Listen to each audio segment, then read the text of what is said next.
What's up, guys? It's your girl Shantae, and I am back with another video. So today, y'all already know, as you read in the title, today I will be opening up to you guys and we will be going deep, okay? So yes, so before we get into this video, y'all already know what to do. Give it a thumbs up, comment down below, and subscribe to the channel if you have not already. So without further ado, let's have a little story time. Alright, you guys, so, growing up, I had a good life, I was raised by my nanny, she raised me to be a fantastic woman that I am today. She taught me how to be a mother. She taught me everything that I know, and I love her unconditionally for that. To this day, I talk to her every single day, tell her I love her every single day. No doubt about it, you know what I mean? Alright, so, I grew up where I didn't have neither one of my parents in my life, I would get a call here and there, a little hour visit. That's really about it, It was just really always just me and my nanny. That's it, all the time. So basically, as a younger kid, like younger age, like 4, 5, 6, to like 10, it didn't really bother me that I didn't have my parents in my life. Like, it didn't bother me at all. I was perfectly fine with that, Looked at my nanny as mom. I still do, but it didn't really affect me as much. Like, I didn't really realize the long-term effects of not having your parents in your life. And as I got into like preteens, every preteen or teenager goes through something in their life where they need that one specific parent. We all know this. We was teenagers, okay? We know. And at this specific time, around 13, I kind of needed both of my parents, going through, little heartbreaks, you want to talk to your daddy about that. Going through menstrual cycles and all that type of stuff. You want to talk to your mother about that, like if you're female, boys need their daddies more and girls need their moms. That's just what it is. And, I know that I had my nanny, but I wanted my mom. That's who I specifically wanted in my life. I specifically wanted to talk to her. I specifically wanted her to be there. Like, it started to affect me a little bit more as I was getting into middle school,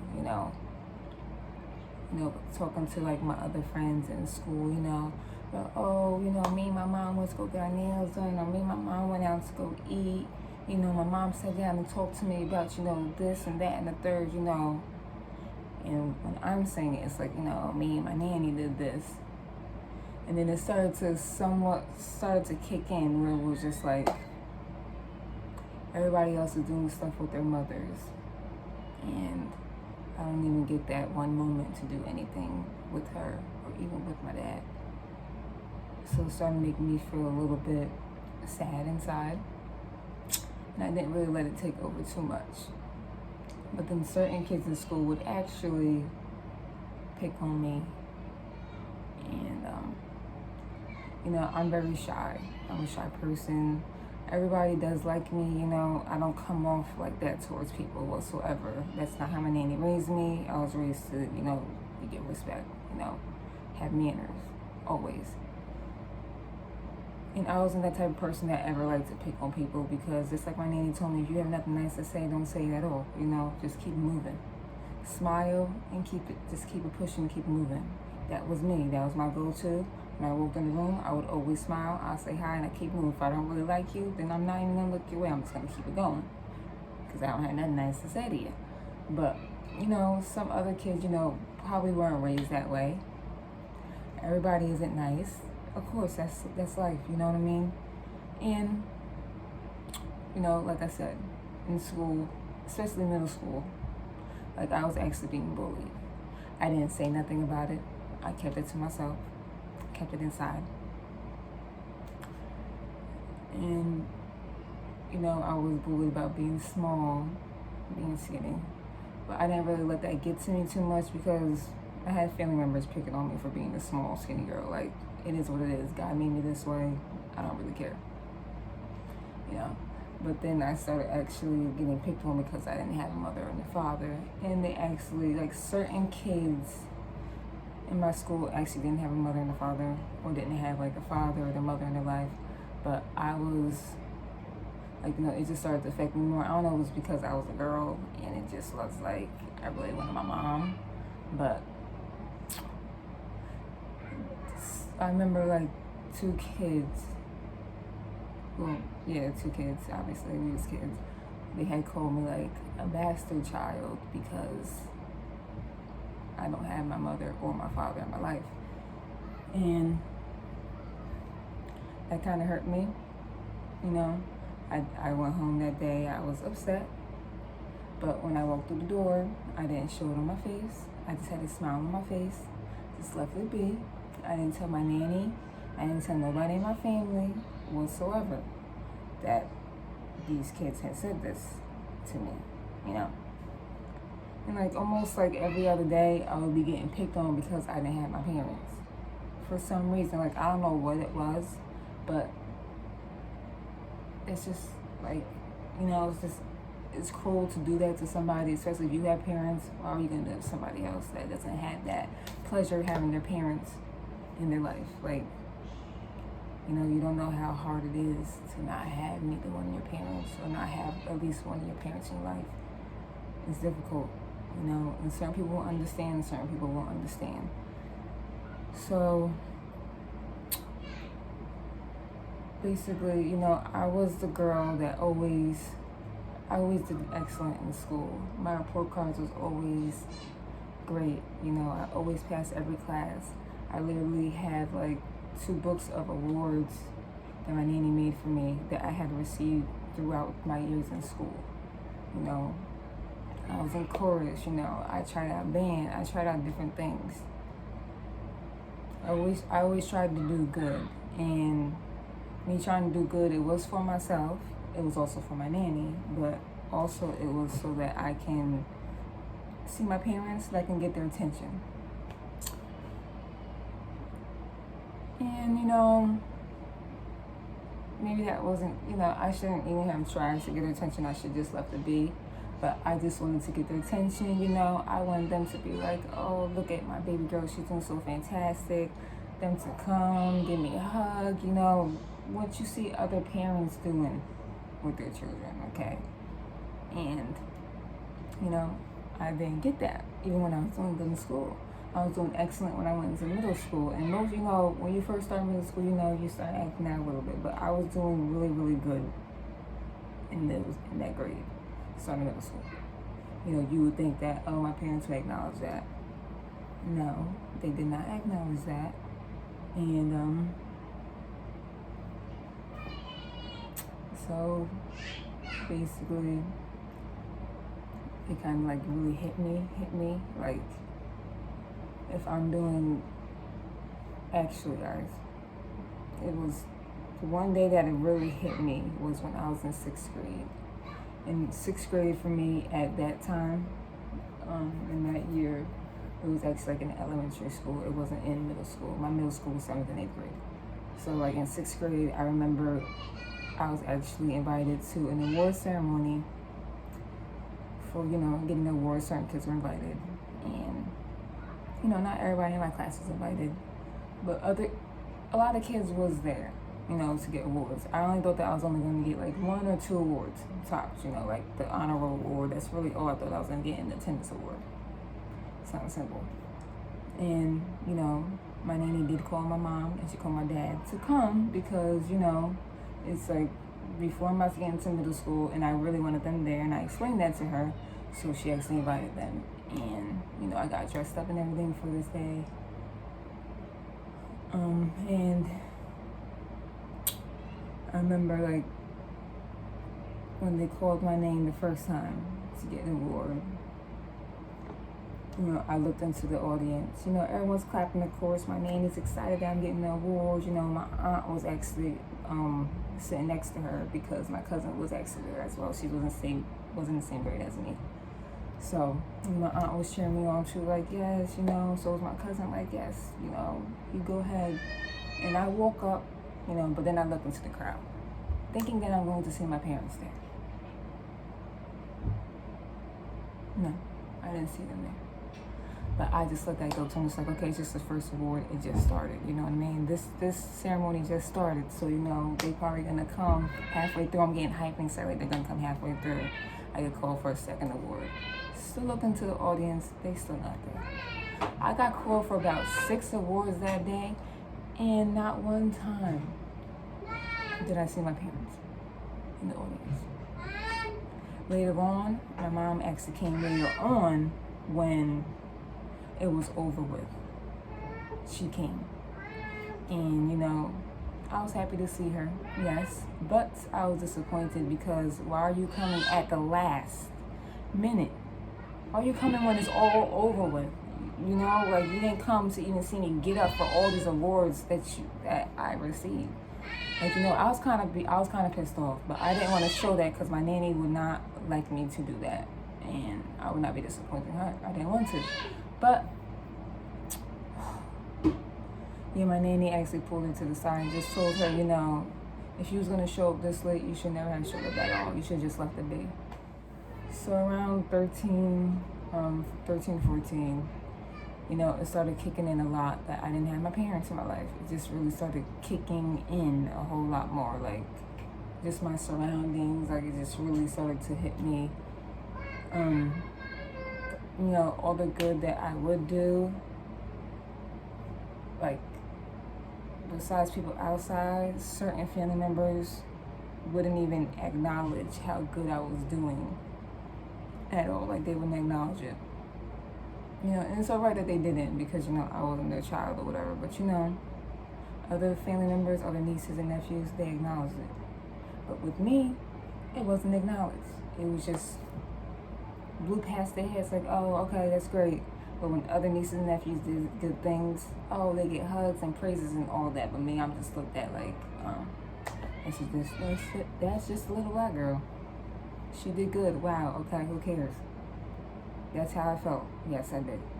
And, but when I did one bad thing, the whole entire family talks about it. Not about all the good things. They talk about all the bad things and just, they praise that so much and they just kept bashing me. And then they just kept saying, you're going to be just like your parents. You're going to be just like your mother. You see, I told you that she's going to turn out to be just like her mother. She's going to be a bad little kid. Just watch, just see. So, they honestly kept on saying stuff like that to me when I became a teenager. And eventually me being good, and I saw that it wasn't getting my parents' attention. And I saw that me being good it was also not getting the praise, that I kind of wanted from my family. I just decided to, I got tired of hearing, oh, she's going to be just like her mother. I got tired of it. So I decided to, you know what? I'm going to be exactly like my mother then. Since I'm just like her, I'm going to be just like her.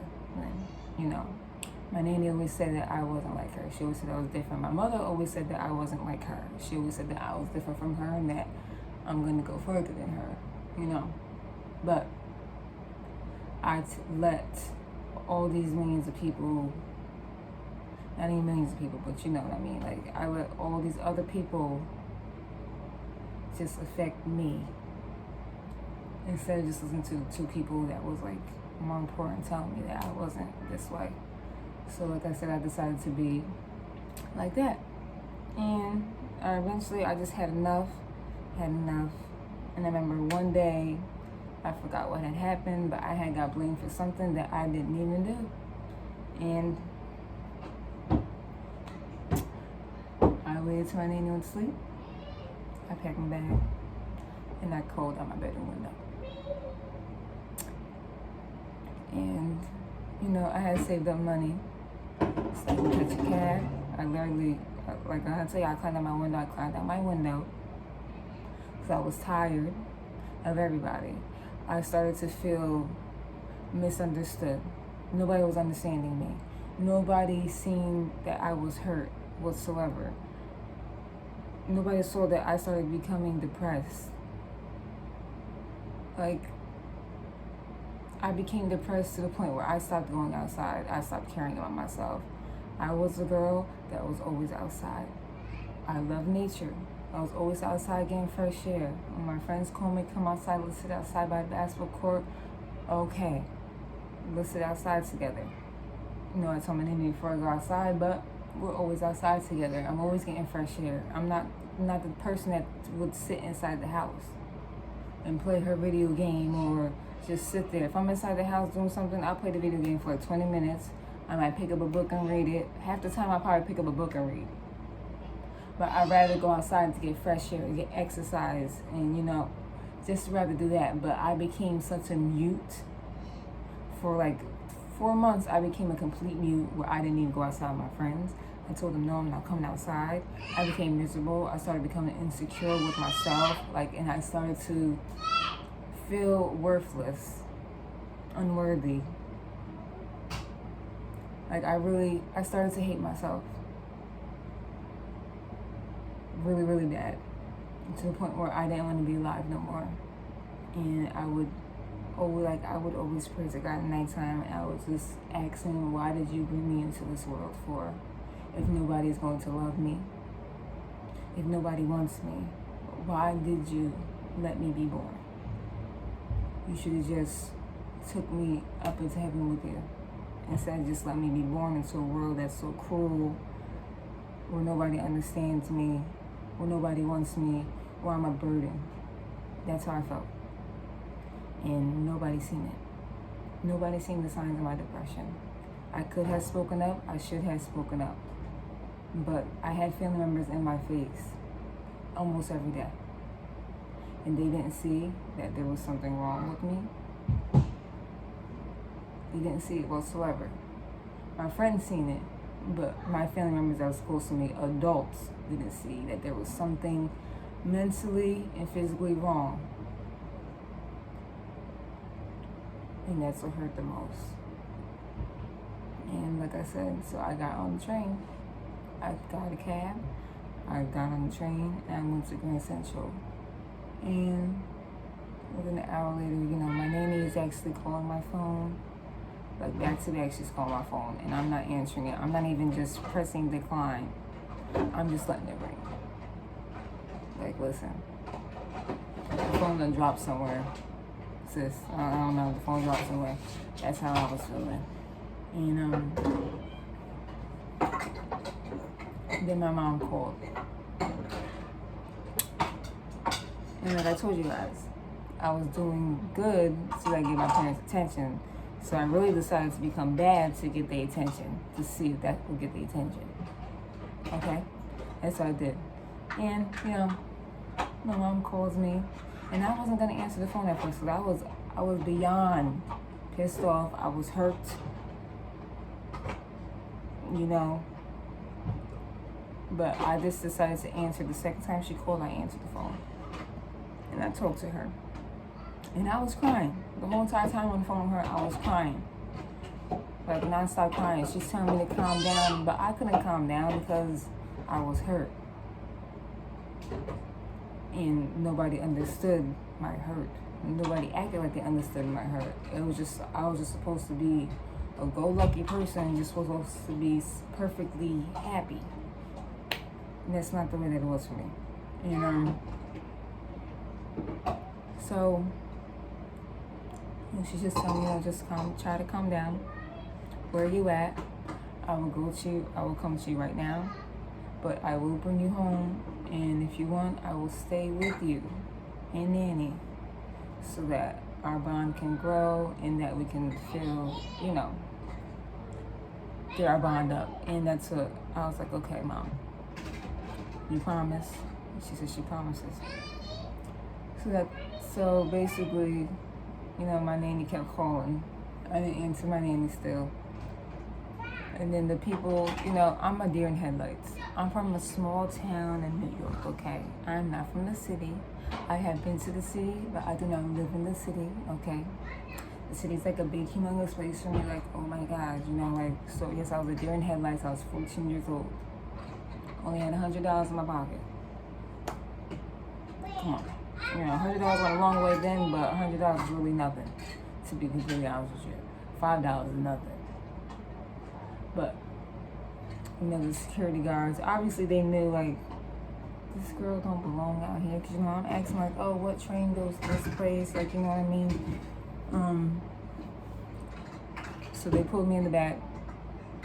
They asked, you know, they were trying to ask me questions. I wouldn't answer no questions. I didn't care to answer no questions. Like I said, I was mute. I didn't care. I wasn't talking to you. I wasn't telling you my name or nothing like that.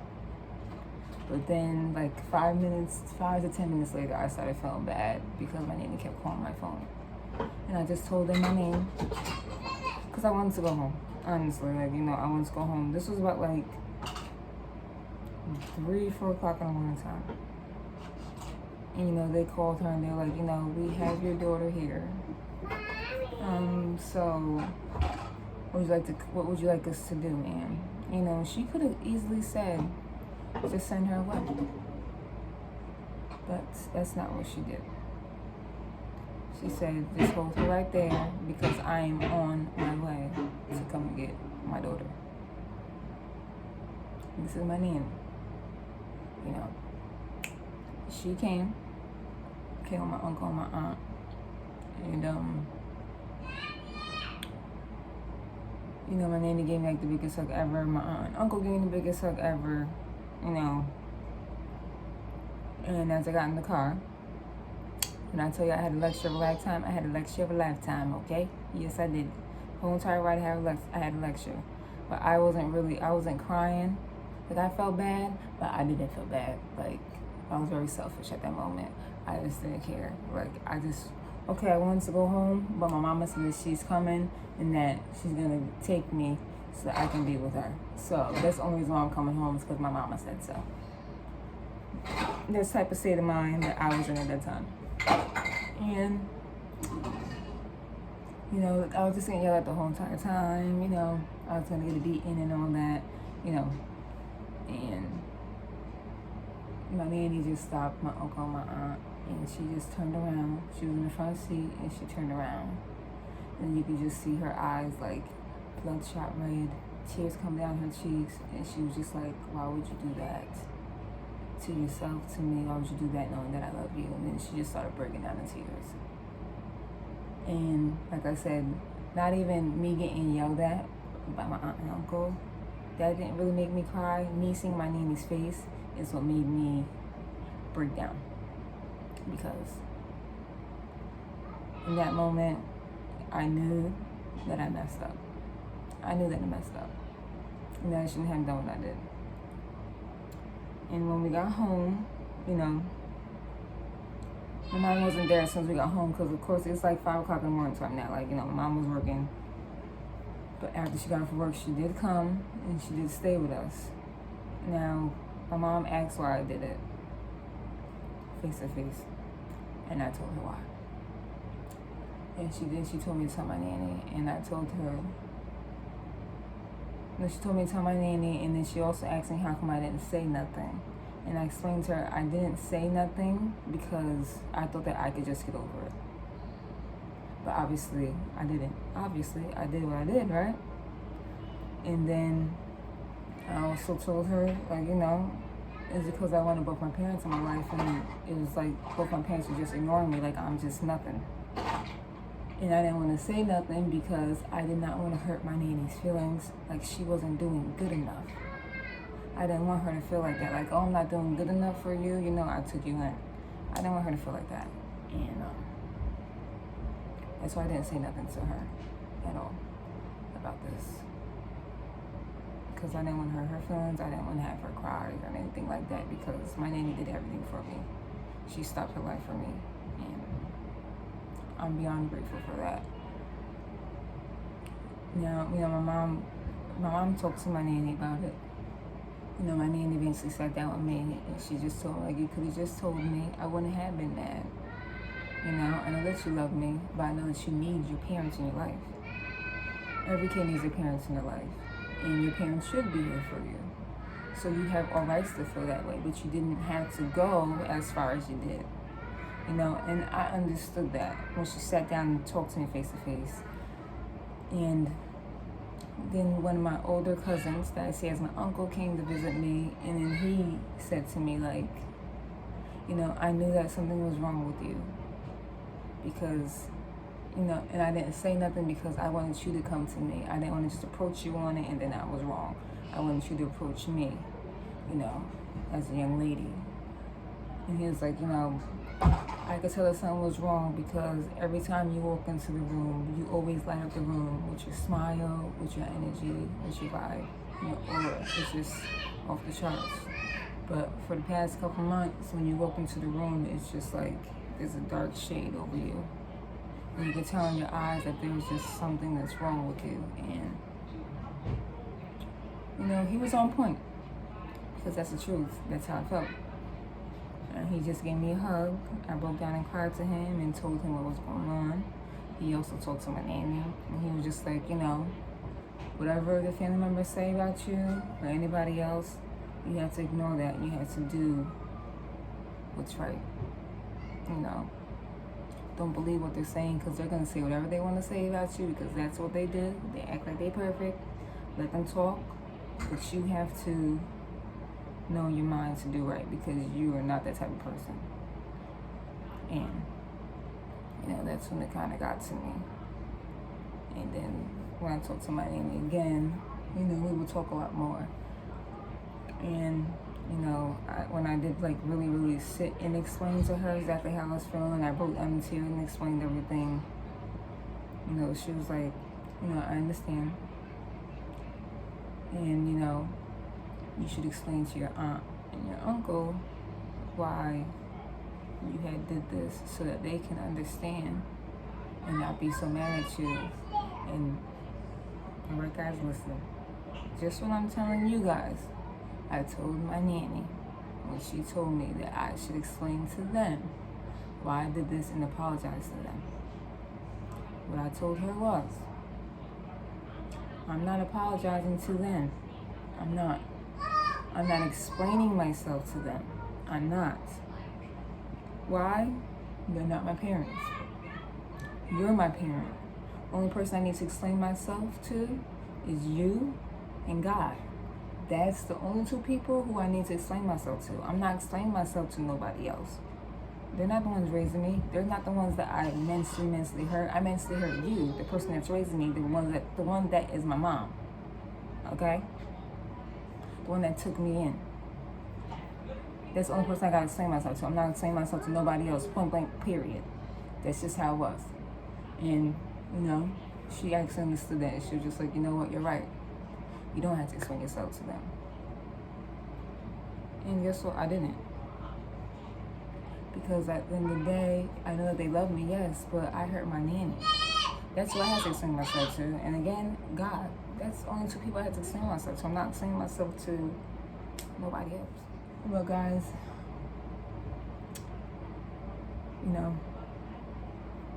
what I learned from that experience, and I learned from that experience very quickly, because like my nanny always said, like, I was smart beyond my years, and like I knew right from wrong, and she was completely 100% right, because I could do wrong, but like that same day I would realize that I messed up, and but from that experience, at that age, I should have just spoken out about even being bullied, about how I felt, about how I was hurt. I should have just spoke up and said something, I should have took things into, I should have did things differently instead of leaving home. Because me leaving home, especially at that age, anything could happen to me. I could have been kidnapped. I could have been killed. Thankfully God was on my side, and I wasn't. And my nanny came and got me, and I got back home. I thank God for that. Like, He was really on my side.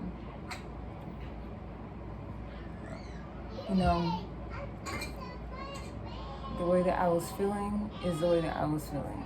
You know, I was miserable. I became depressed. My anxiety really did start to kick in at that age too. I really did feel worthless. I felt like I was unloved. I just felt like I shouldn't be in the world. And I shouldn't have felt like that, because I did have somebody that loved me unconditionally, that was there for me 24/7.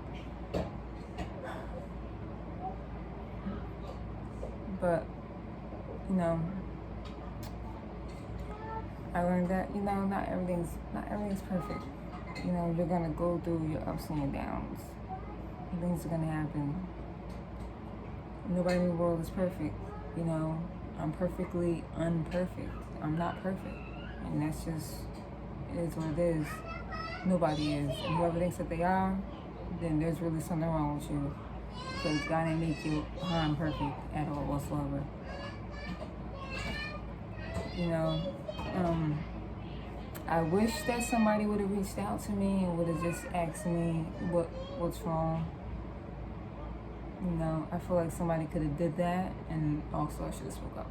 Them two things, that's what should happen, but it didn't happen that way. It was just me trying to take it on myself, because that's just the way that I was raised, to handle things myself. That's how my nanny raised me, not to lean on nobody, to handle your drama yourself, and that's what I'm trying to do. So now I understand exactly how my nanny felt. You know, I'll be devastated if any of my kids did that. I'll be heartbroken. I'll feel like I failed. You know, and you know, luckily for my kids, they had both their parents in their life. You know, I'm very grateful for that. I prayed for that. That my kids will have both of their parents, so they don't have to feel the way that I felt in life. You know, every kid, every teenager feels something, and it's even worse when you don't have your parents in your life. It's I don't even know how to explain it. I don't, because it's very hurtful, like I said. And for me, I let it take over, like a whole year of my life. I let it take over when I shouldn't have.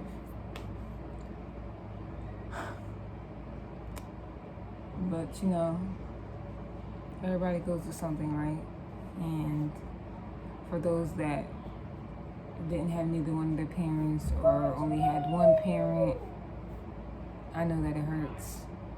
But even if you're older and you're still going through it, you know what I mean? Young and you're going through it, you just have to push through it. And you have to see the good.